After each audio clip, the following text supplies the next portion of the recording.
Assalamualaikum warahmatullahi wabarakatuh. Alhamdulillahilladzi hadana lihadza wa ma kunna linahtadiya laula an hadanallah. Asyhadu an la ilaha illallah wa asyhadu anna Muhammadan abduhu wa rasuluh. La nabiyya ba'dah. Allahumma sholli wa sallim ala sayyidina Muhammad wa ala alihi wa ashabihi ajma'in, amma ba'd. Faqala Allah Ta'ala fil Qur'anil Karim, a'udzu billahi minasyaitonir rajim. Ya ayyuhalladzina amanu taqullaha haqqa tuqatih wa la tamutunna illa wa antum muslimun. Wa qala aidan yas'alunaka 'anil anfal qulil anfalu lillahi war rasul fattaqullaha wa aslihu dzata bainikum wattaqullaha wa rasulahu in kuntum mu'minin. Shadaqallahul azim wa shadaqa rasul karim, amma ba'd. Alhamdulillah, para pemirsa yang kami muliakan, tiada hari yang indah kecuali dengan ungkapan syukur dan doa kita kepada Allah Subhanahu wa taala. Semoga Allah memberikan kita keberkahan, kesehatan, kebahagiaan dunia dan akhirat kepada kita semua. Amin ya rabbal alamin. Ma'asyiral muslimin rahimakumullah. Setiap manusia, setiap orang beriman pasti ingin mendapatkan kebahagiaan di dunia dan akhirat. Setiap mukmin pasti ingin mendapatkan kemuliaan di mata Allah Subhanahu wa taala. Namun pertanyaannya, bagaimana menjadi mukmin yang dimuliakan oleh Allah Subhanahu wa taala?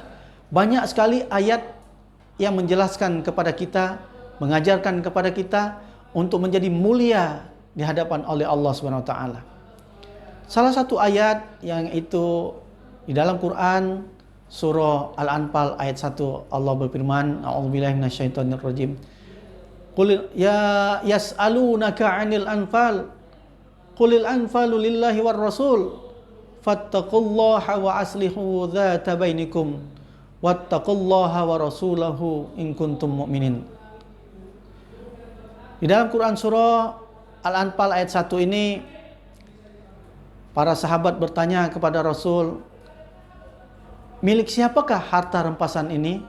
Kata Rasulullah, harta rampasan ini adalah milik Allah dan Rasulnya.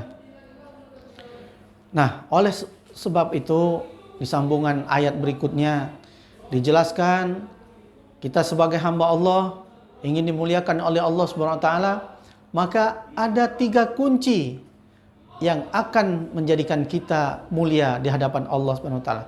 Apa itu? Yang pertama adalah bertakwa kepada Allah dan Rasul. Bertakwa kepada Allah dan Rasul merupakan suatu kewajiban, kemestian bagi seorang mukmin. Karena apa? Karena Allah yang menghidupkan kita, Allah yang mematikan kita, Allah yang memberikan kita rezeki, Allah yang memberikan kita kebahagiaan, Allah yang memberikan kita segalanya. Maka haruslah kita kembali kepada Allah Subhanahu wa taala untuk bersyukur, untuk memohon ampun, termasuk untuk kita minta doa untuk diri kita sendiri, orang tua kita, kaum muslimin pada umumnya. Maka semuanya mintalah kepada Allah Subhanahu wa taala. Kenapa? Karena kita bersyukur atas apa yang telah Allah berikan kepada kita. Dan oleh karena itu, dengan rasa syukur kita, dengan rasa bahagia kita, maka kita bertakwa kepada Allah dengan sebenar-benarnya. Maka dalam Al-Quran surah Al-Imran, Allah berfirman, a'udzubillahi minasyaitonirrajim, ya ayyuhalladzina amanu taqullaha haqqa tuqatih wa la tamutunna illa wa antum muslimun. Kita diperintahkan oleh Allah untuk bertakwa kepada Allah dengan sebenar-benarnya takwa. Jadi takwa ini merupakan suatu kemestian bagi seorang yang beriman. Bagaimana kita tidak mau bertakwa padahal kita difasilitasi, diberikan oleh Allah Subhanahu wa taala, apapun diberikan oleh Allah Subhanahu wa taala. Baik makanan, minuman, udara, matahari dan seterusnya. Maka oleh karena itu dengan syukur kita, maka kita bertakwa kepada Allah Subhanahu wa taala. Kunci kemuliaan mukmin yang kedua adalah berbuat baik. Sebagai hablum minallah, yang pertama adalah horizontal kita kepada Allah, berbuat baik kepada Allah. Yang kedua adalah kita dengan berbuat baik kepada sesama manusia. Hidup di dunia ini, kita adalah makhluk sosial, kita saling membutuhkan antara kita dengan orang lain, dengan keluarga kita, dengan tetangga kita, dengan teman rekan kerja kita, tempat kita kuliah dan seterusnya. Maka kita butuh mereka dan mereka pun butuh kita, karena manusia adalah makhluk sosial, saling membutuhkan satu sama lain. Bagaimana mungkin kita tidak membutuhkan mereka? Kita butuh makan, berarti kita butuh petani. Kita butuh pakaian, kita butuh pendidik, kita butuh keamanan dan seterusnya. Kita saling membutuhkan dalam semua bidang. Oleh karena itu kita harus berbuat kepada siapapun. Jangankan sesama muslim, kepada non-muslim pun kita harus berbuat baik. Inilah yang dicontohkan oleh Rasulullah SAW di Madinah. Banyak orang non-muslim yang tinggal di Madinah, tapi mereka hidup dengan tenang. Asalkan mereka memenuhi kebutuhan, tanggung jawab, kewajiban sebagai penduduk kota Madinah, maka mereka hidup aman. Oleh karena itu Islam memberikan keamanan, memberikan toleransi kepada seluruh manusia yang berada dalam kawasan negara Islam. Oleh karena itu mari kita selalu berbuat baik kepada sama manusia, kapanpun dan dimanapun. Jaga silaturahim. Yang ketiga adalah taat kepada Allah dan Rasul. Allah dan Rasul mengajarkan kepada kita untuk selalu berbuat baik. Allah dan Rasul mengajarkan, mendidik kita agar taat kepada Allah dengan iman dan takwa kita, dan ada amalan-amalan ibadah-ibadah yang harus kita lakukan termasuk dalam hal akhlak. Maka kita contoh Rasulullah SAW dalam melaksanakan semua perintah Allah dan menjauhi larangan-larangannya.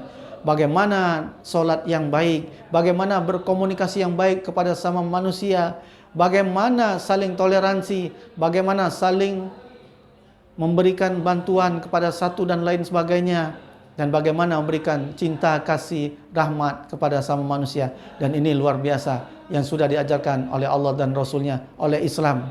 Maka mari kita taat kepada Allah dan Rasulnya, sehingga dengan ketaatan kita menuruti semua perintah Allah, kita menjauhi larangannya. Maka insya Allah bagi mukmin yang taat kepada Allah dan Rasulnya, hidupnya akan damai, tenang, tentram, bahagia. Oleh karena itu, masyarakat muslimin, kesimpulannya adalah mari kita menjadi mukmin yang dimuliakan oleh Allah SWT, paling tidak dengan melakukan 3 hal. Yang pertama adalah bertakwa kepada Allah dan Rasulnya. Yang kedua, berbuat baik kepada sesama manusia dan bersilaturahim. Yang ketiga adalah taat kepada Allah dan Rasulnya. Insya Allah dengan 3 kunci kemuliaan ini kita akan dimuliakan oleh Allah SWT, dan insya Allah kita akan disenangi oleh kawan kita, keluarga kita, tetangga kita, masyarakat kita, kapanpun dan dimanapun. Wallahu alam bisawab. Billahi taufiq wal hidayah. Wassalamualaikum warahmatullahi wabarakatuh.